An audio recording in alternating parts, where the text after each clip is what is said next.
आज का टेंस है फ्यूचर कॉन्टिन्यूस टेंस और इसको हम फ्यूचर प्रोग्रेसिव टेंस भी बोलते हैं। तो देखते हैं इसके बारे में। Future continuous tense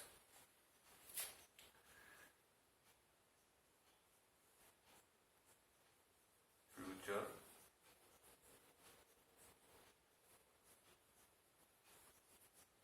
continuous tense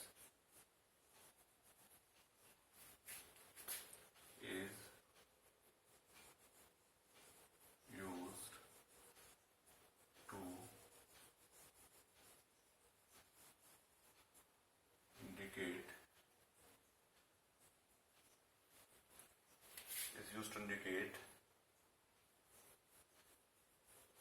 that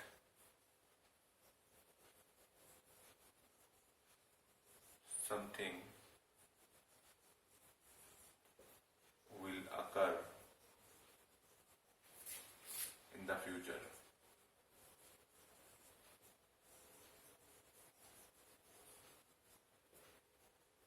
In the future. And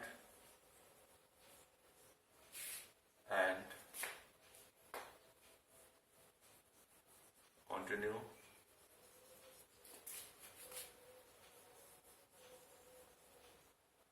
for an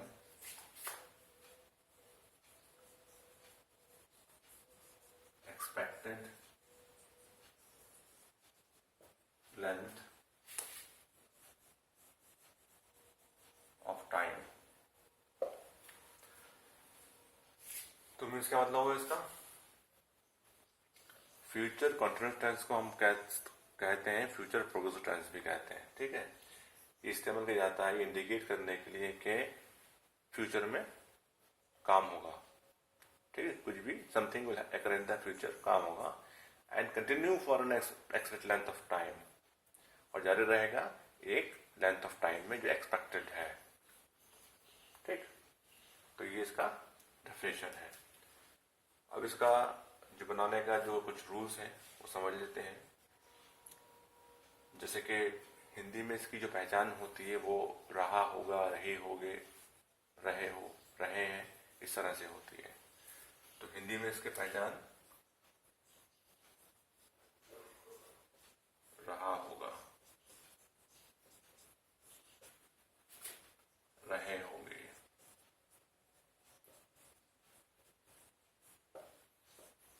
या रहे हैं, रहे हो। हिंदी सेंटेंस के लास्ट में ये वर्ड्स आते हैं, रहा होगा, रहे होंगे, रहा होगा।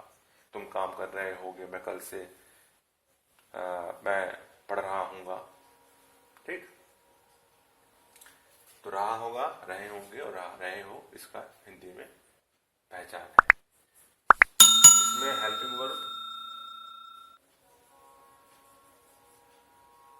विल के साथ बी और शैल के साथ बी,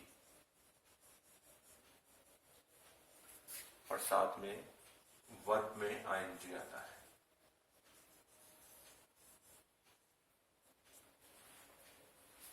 ठीक, अब इसको कुछ इसके बनाने के तरीके देख लेते हैं। सिंपल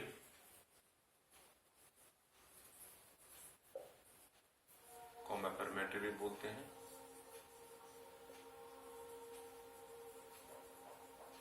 पॉजिटिव भी बोलते हैं, असर्टिव भी बोलते हैं। तो सिंपल अफर्मेटिव बनाने का सिंटैक्स देखते हैं पहले। सिंटैक्स पहले क्या आएगा इसके अंदर? सब्जेक्ट। सब्जेक्ट के फौरन बाद विल या shall as per the subject. इसके फौरन बाद आता है बी। फिर इसके बाद बेस वर्ब में आईएनजी लगाते हैं, वर्ब में आईएनजी। इसके बाद ऑब्जेक्ट। इसका सिंटैक्स है। हिंदी में एग्जाम्पल,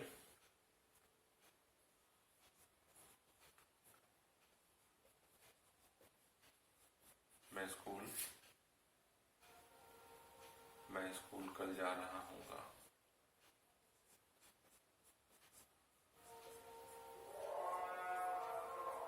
जा रहा मैं स्कूल कल जा रहा हूँगा, रहा हूँगा, पहचान इसकी है रहा हूँगा। ठीक है। अब सब्जेक्ट क्या है इसके अंदर? मैं। सब्जेक्ट क्या? आई के मालूम आपको क्या आता है? विल, शैल में से कुछ भी एक तो शैल आएगा। मैंने बताया था पिछले में आपको, आई के साथ शैल और आई और वे के साथ शैल आता है। आई शैल भी, फौरन भी आ गया, आई शैल भी। वर्ब क्या है? जाना। गो में आएंगे। आई शैल बी गोइंग, मैं कल जा रहा हूँ। कहाँ जा रहा हूँ? ऑब्जेक्ट क्या है? School. I shall be going to school.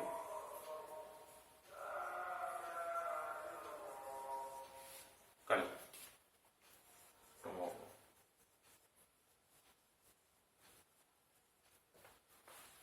I shall be going to school tomorrow, मैं कल स्कूल जा रहा हूँ। ठीक है। समझ में आ गया आप लोगों के? तो पहले सब्जेक्ट आता है, फिर विल शैल सब्जेक्ट के हिसाब से, इसके फौरन बाद बी और मैं एनजी फिर ऑब्जेक्ट आता है।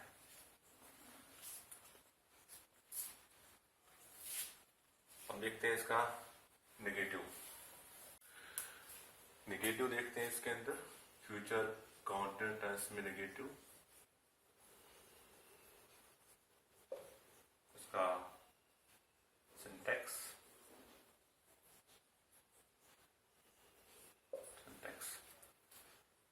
पहले सब्जेक्ट आएगा, इसके फौरन बाद विल और शैल सब्जेक्ट के हिसाब से। आई और वी होगा तो शैल, अदर्स के साथ विल। इसके फौरन बाद नॉट आता है, नेगेटिव के फौरन बाद नॉट आएगा, इसके बाद भी आएगा। ध्यान रखें आप लोग, पहले विल शैल, उसके बाद फौरन नॉट, फिर बी, फिर वर्ब में आईएनजी और ऑब्जेक्ट। ठीक।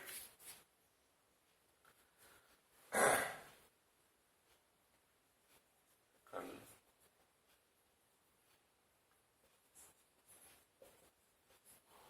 मास्टर साहब नहीं पढ़ा रहे होंगे, नहीं पढ़ा रहे होंगे, नेगेटिव में है। ठीक है। कल इंग्लिश पहले भी आ सकती है और लास्ट में भी आ सकती है। ठीक है। तो पहले लगा लेते हैं,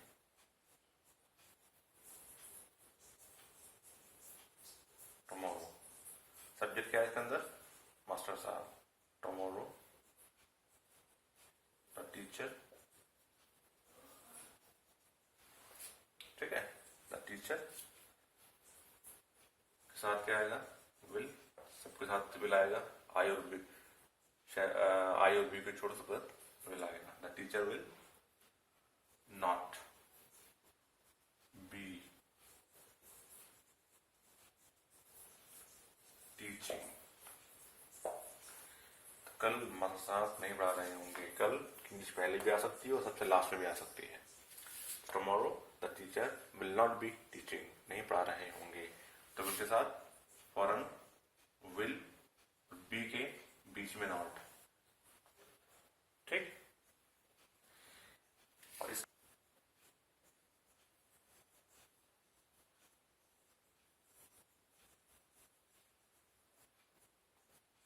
इंट्रोगेटिव दो रंग के होते हैं, विद द हेल्पिंग वर्ब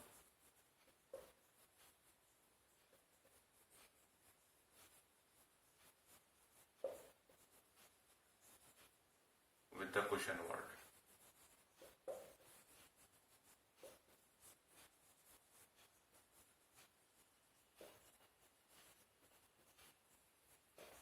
ठीक। विद द को हेल्प में क्या होता है? जब हेल्पिंग वर्ब बाहर निकाला जाता है, यानी कि विल और शैल को जब बाहर निकालेंगे तो इसमें हिंदी का जो, पहले इसका देखते हैं सिंटेक्स क्या है। विद द हेल्पिंग वर्ब वाला बाहर निकालेंगे आप इसमें हेल्पिंग वर्ब, यानी कि विल या शैल में से कोई भी एक चीज एज पर द सब्जेक्ट।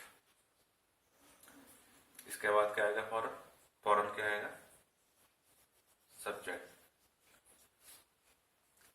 और अगर आपका क्वेश्चन निगेटिव में है तो फॉरन नॉट बाहर निकाल देंगे, इसके बाद भी आएगा, ठीक। फिर वर्ब में आईएनजी और ऑब्जेक्ट होगा तो लगा देंगे आप इसमें, ठीक है। एग्जाम्पल, क्वेश्चन का एग्जाम्पल है क्या, सब्जेक्ट क्या है इसमें आप, तो क्या निकालेंगे बाहर आपके लिए विल यू, ठीक। इसके बाद अगर नेगेटिव होगा तो नॉट लगाएंगे, नेगेटिव नहीं है तो बी आ जाएगा, विल यू बी, ठीक। याद करना लर्निंग, वर्ब में आईएनजी आ गया लर्निंग, तो विल यू बी लर्निंग, क्या आप याद कर रहे होंगे अपना पार्ट, ऑब्जेक्ट क्या है अपना पार्ट, योर लेसन, तो क्या आप पढ़ कर रहे होंगे will you be learning your lesson.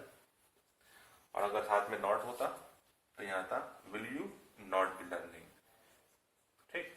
अगर इसमें हम इसको इसमें नॉट लगा दें, क्या आप अपना पार्ट, क्या आप अपना पार्ट याद नहीं कर रहे होंगे, अगर यहाँ पर हम नहीं लगा दें तो इसमें यहाँ पर नॉट लगा देंगे हम,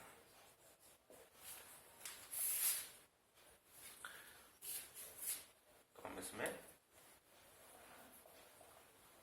इधर नॉट लगा देंगे।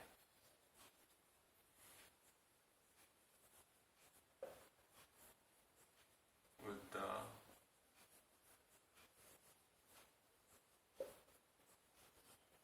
क्वेश्चन वर्ड, क्या होते हैं क्वेश्चन वर्ड, इसमें क्वेश्चंस होते हैं, व्हाट, वेयर, हु, हुम, हाउ, व्हाई, ये सारे व्हेन, ये सारे क्वेश्चन वर्ड्स हैं।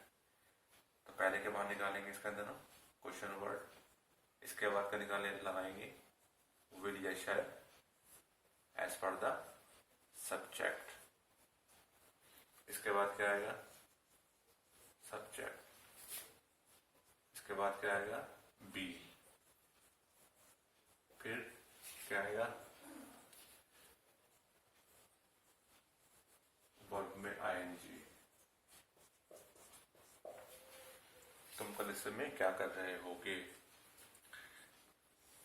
क्या क्या बीच में है तो ये क्वेश्चन वर्ड का एग्जाम्पल है, बाहर निकालेंगे क्वेश्चन वर्ड इसका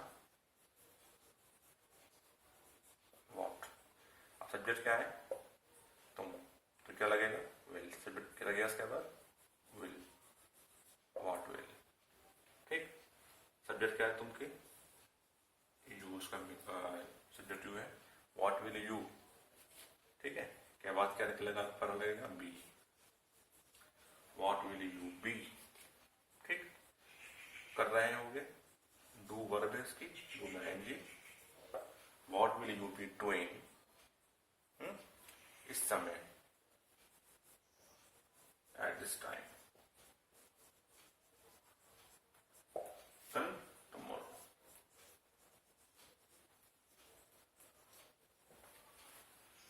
तो कल इस समय क्या कर रहे होंगे, what will you be doing at this time tomorrow.